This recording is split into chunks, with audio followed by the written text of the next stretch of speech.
선비와 보부상들이 넘던 굽이굽이 고갯길이자 송강 정철 선생이 관동 팔경을 노래했던 길.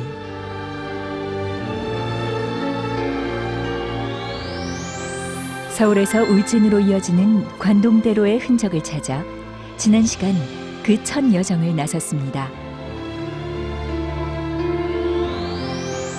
서울의 동쪽 관문 망우리 고개를 넘어 조선의 대표적인 길지로 꼽혔던 덕소 일대를 지나고 중앙선 철길 따라 이어지는 남양주의 옛길을 걸어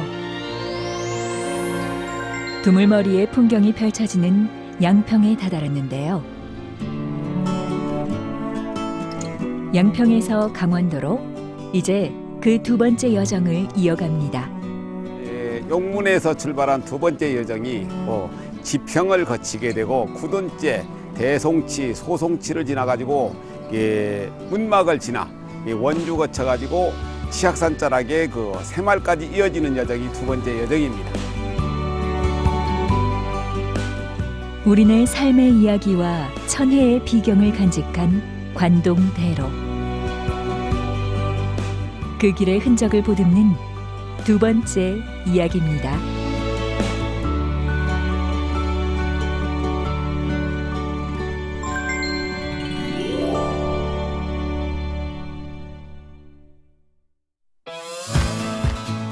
관동대로의 이번 여정은 경기도와 강원도를 잇는 옛길 구간. 양평군 지평면에서 그 길을 이어가는데요. 지평면은 조선 후기까지 하나의 독립된 현으로 교통의 중심지 역할을 했던 곳입니다.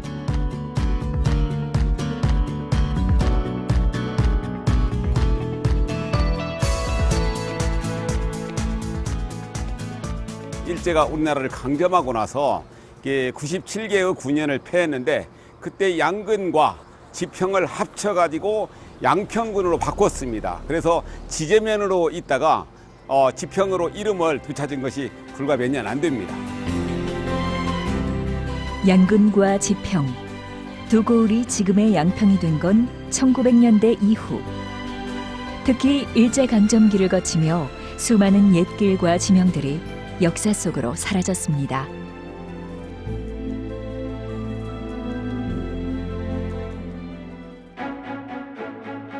지평의 옛길은 구둔 마을로 그 길이 이어집니다. 임진왜란 당시 마을에 9개의 진을 쳐 구둔이라는 이름이 붙은 이곳은 관동대로의 고갯길인 구둔제를 지나는 길인데요.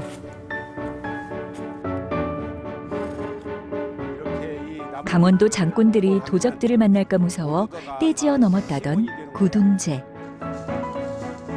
지금도 곳곳엔 옛길의 흔적이 역력합니다.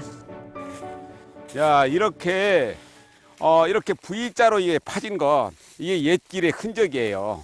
되게 중명옛길, 대관령 옛길 또는 수많은 백봉령 같은 경우 예전에 고갯길은 전부 다 이렇게 V자로 사람들이 많이 다녀가지고 이렇게 파져 있어요. 교통로의 기능은 사라졌지만 최근엔 구둔제를 찾는 도보 여행객들이 늘어났는데요. 자, 이게 바로 이른 봄에 산수유처럼 피는 노란 꽃이 피는 것이잖아. 이게 생강나무꽃이에요. 생강나무꽃. 그런데 중요한 것은 이렇게 끊어가지고 오면은 냄새를 맡아봐. 생강 냄새가 나지.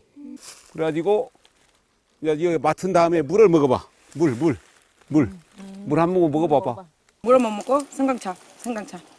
무슨 맛이 나냐고. 무슨 맛이 나요? 생강차 맛이 나요.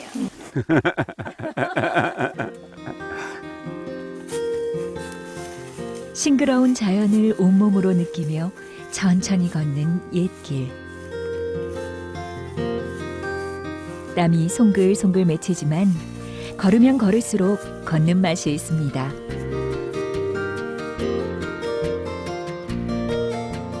가파른 길에 만나는 자연의 열매는 단비를 만난 것처럼 반가운데요. 진짜 달아. 아우, 뭐 이렇게 다냐? 자, 이렇게 한 주먹씩 따가지고, 야, 바로 이 맛이야 이게. 땀 흘린 뒤 맛보는 달콤한 오디에 입안 가득 행복이 차오릅니다.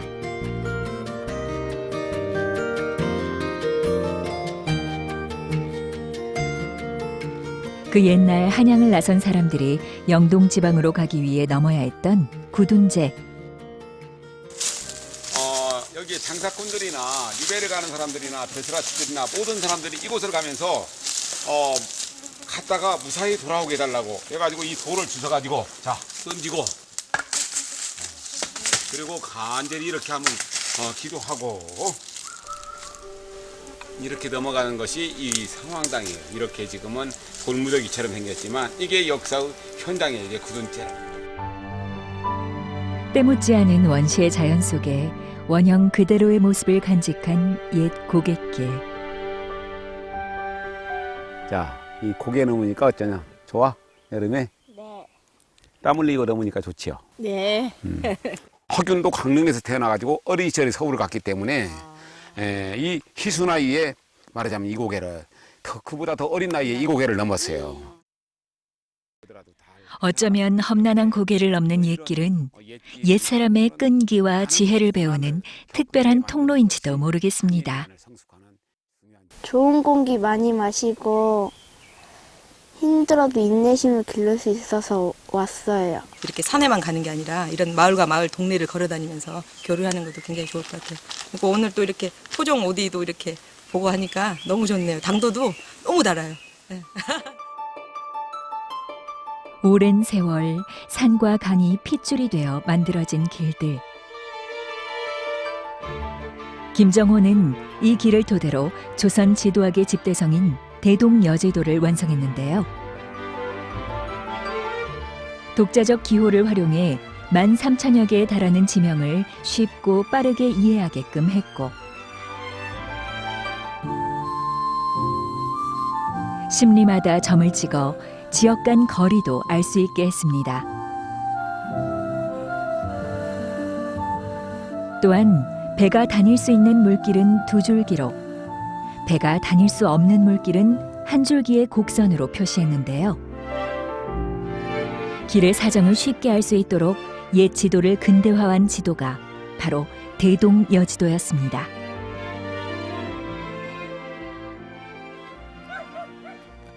그 시절을 더듬으며 천천히 걷는 옛길의 여정은 이제 구둔제를 지나 양동면으로 접어듭니다.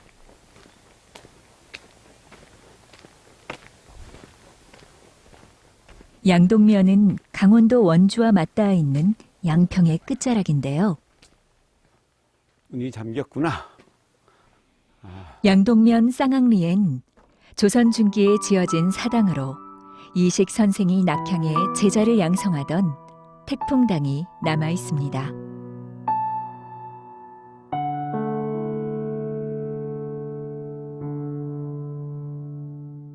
조선 인조 때의 그 4대 문장가 중에 한 사람이었었던 택당 이식이 광해군이 그 폐모론을 일으키니까 세상에 환멸을 느껴가지고 이곳으로 낙향해가지고 제자들을 가르쳤던 곳이 바로 이곳입니다. 그 당시에 그 정열입 사건과 함께 여러 가지 당쟁에 얽힌 것들 때문에 선조 수정실록을 다시 지었는데 택당 이식 선생이 주체가 되어가지고 선조 수정실록을 지었죠.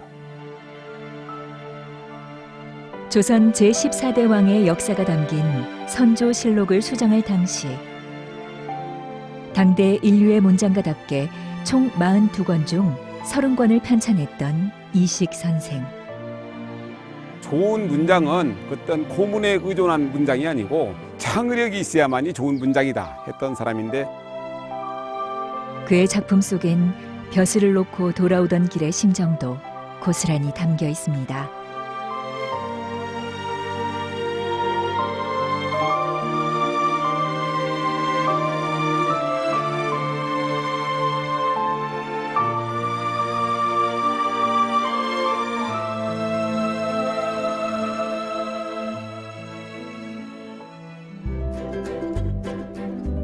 산세가 험하기로 유명했던 관동대로는 한 고개를 넘으면 또 한 고개가 기다립니다. 여기가 그 대송치 고개입니다. 경기도 양평과 강원도 원주시의 경계에 있는 그 고개인데 소나무가 많아가지고 송치고개 그렇게 불렀었는데 솔치라고도 부르죠. 이 고개를 넘어가면 원주시 지정면으로 넘어가죠. 그야말로 고개와 고개가 만나 길을 이룬 관동대로 옛길. 또 한 번의 고개를 넘으니 이제 강원도가 눈앞인데요.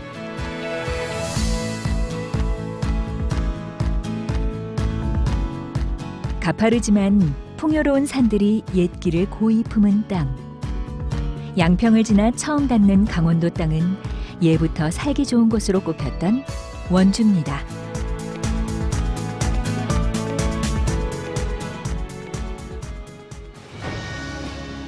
이중환의 조선 지리서 택리지에도 원주는 영동 지역과 한양이 모두 가까워 교류가 무척 활발했던 고장으로 기록되어 있습니다.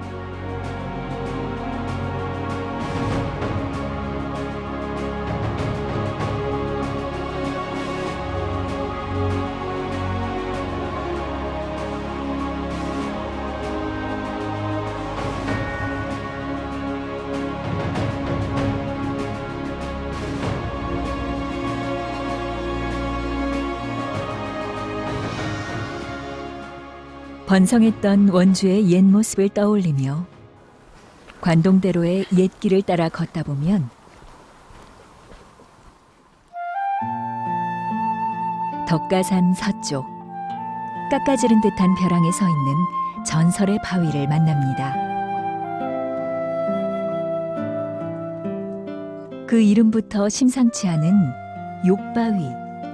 이곳엔 백성들의 한이 서려 있습니다. 강원 감사나 또는 뭐 어떤 그 군수나 수령들이 이쪽을 지나갈 적에 이 바위에 올라가서 욕을 하면은 모든 죄가 사해진다. 그러니까 자기들의 가슴에 맺힌 것을 이 욕바위에 올라가 가지고 그냥 실컷 하고 나면은 욕을 하고 나면은 다 풀어지기 때문에 이 욕바위가 오랫동안 백성들이 와가지고 이곳에서 욕을 했던 곳, 그렇게 알려져 있습니다.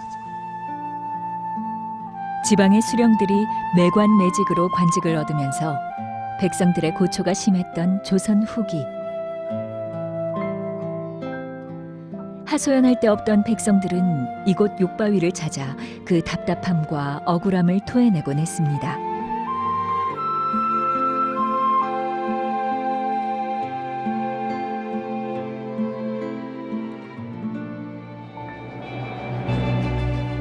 지정면을 지난 원주의 옛길은 느리게 흘러 더 아름다운 섬강을 건넙니다.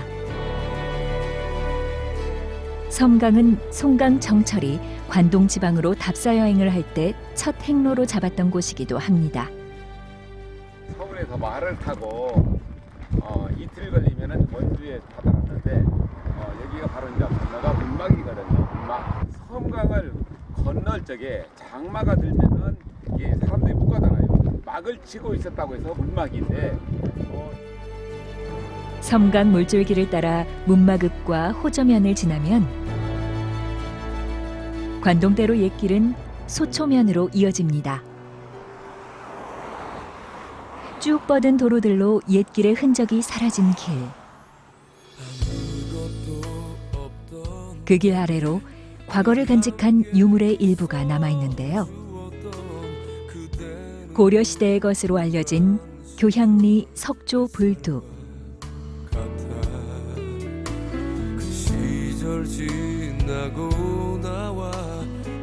애초엔 자연암석의 몸 부분도 있었지만 현재는 머리 부분만 보존돼 있습니다.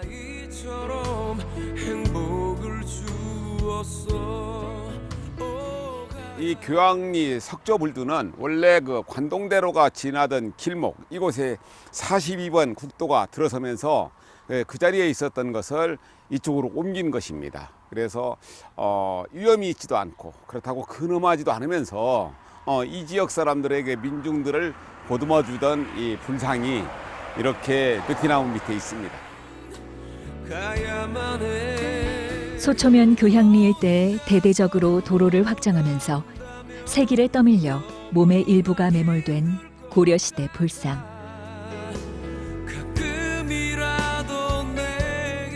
제자리마저 잃은 채 세월을 버텨내고 있는 그 모습이 왠지 쓸쓸해 보입니다.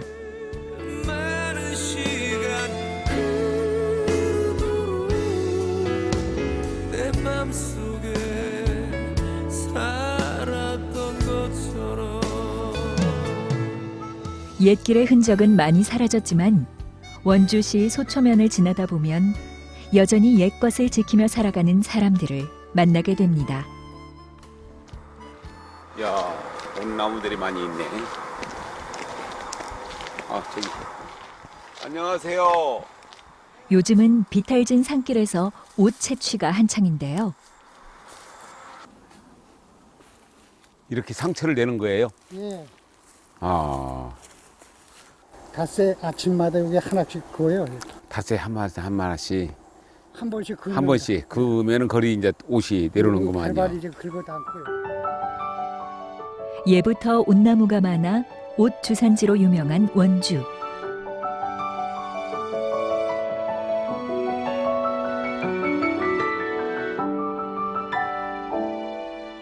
매년 이맘때면 두툼하게 살오른 온나무 줄기에 쓱쓱 흠을 내 옷 수액을 거둡니다.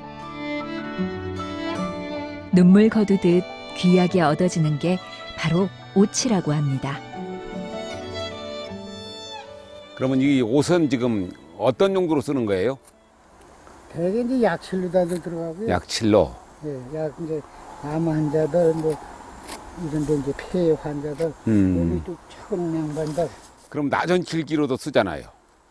예, 그전에는 낮은 칠기로 많이 썼죠. 지금도 써요. 약은 물론 전통 칠공예의 재료로도 으뜸으로 꼽히는 원주 옷. 천년이 가도 썩지 않는 특유의 성분 때문에 옷은 화학 재료와는 비교할 수 없는 신비의 도료로 꼽히고 있습니다. 페인트는 건조되고 나면은 태부가 돼요. 지대 끝에서부터. 근데 오칠은 그때부터 다시 살아나요. 이게 살아있는 칠이라 그래요. 오칠. 세월이 가면 갈수록 더 단단해지고 더 강택이 더 잘 나고. 그래서 이 오칠이 참 신기한 칠이에요. 많은 것들이 변질되고 사라질 때도 제 빛을 꿋꿋이 지켜낸 천년의 색. 그 뛰어난 효능 때문에 예부터 서울은 물론 전국 각지의 전통 공예가들이 좋은 옷을 찾아 원주를 드나들었습니다.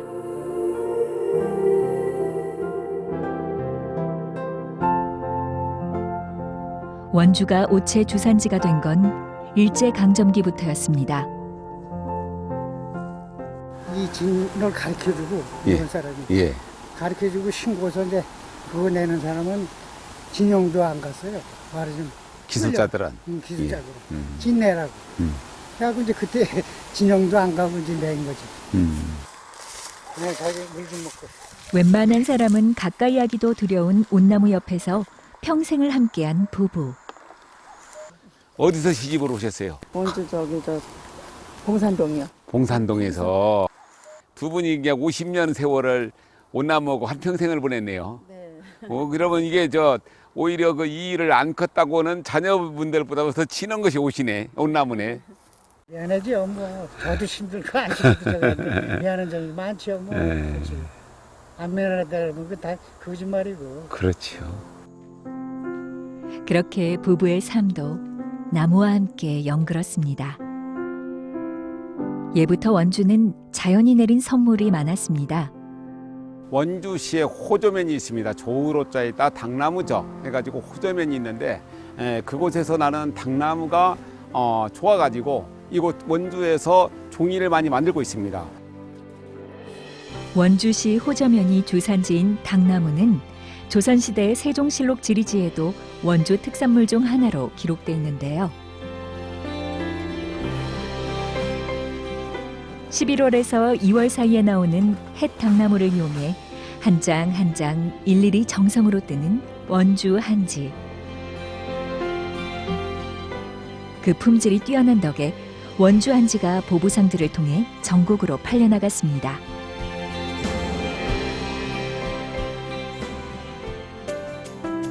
원주를 품은 진산, 치악산은 관동대로의 옛길을 지탱하는 큰 줄기로 관동 별곡에도 등장하는 곳입니다.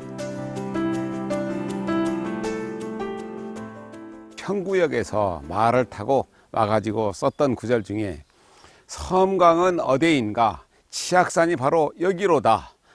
그런 구절이 있는데 치악산은 원래 적악산으로 불렸었습니다. 그런데 하나의 전설이 보태졌지요.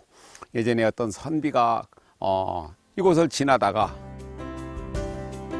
골짜기에서 들려오는 꿩의 비명을 듣고 구렁이로부터 꿩을 구해주니 그 꿩이 자신을 희생해 선비를 구했다는 전설인데요.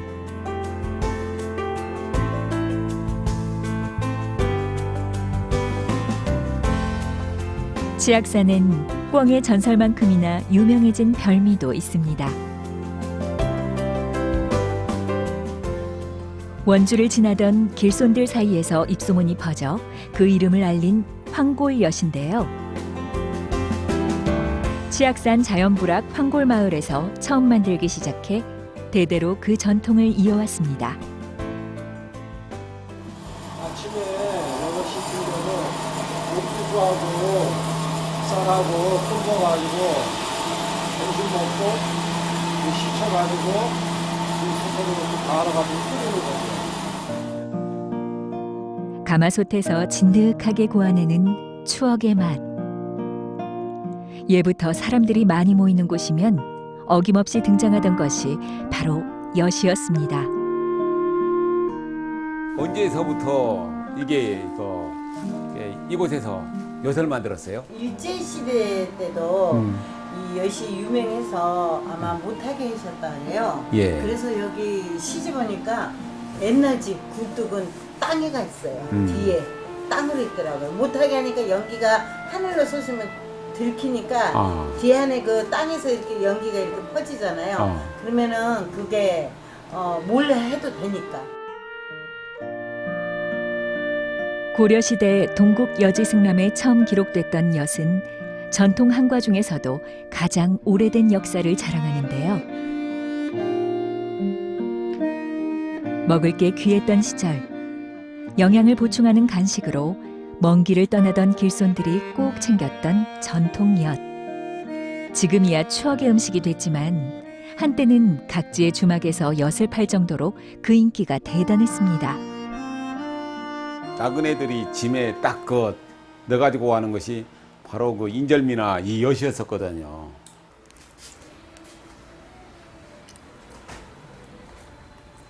아주 맛있어요. 옛날에는 엿먹으라는 게 그게 좋은 말이었대요. 그 왜 좋은 말이었냐면 한 집에 자식들이 많이 살잖아요.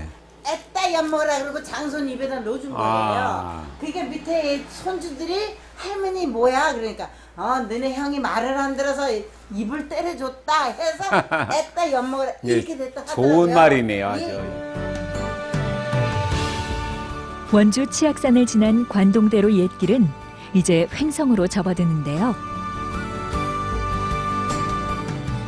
지나온 길들을 떠올려 보니 앞으로 이어질 옛길의 이야기가 더욱 궁금해집니다.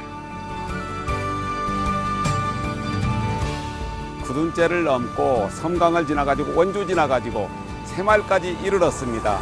횡성에서 문째, 전째 그리고 평창의 대화당까지 가는 여정이 다음 세 번째 여정입니다.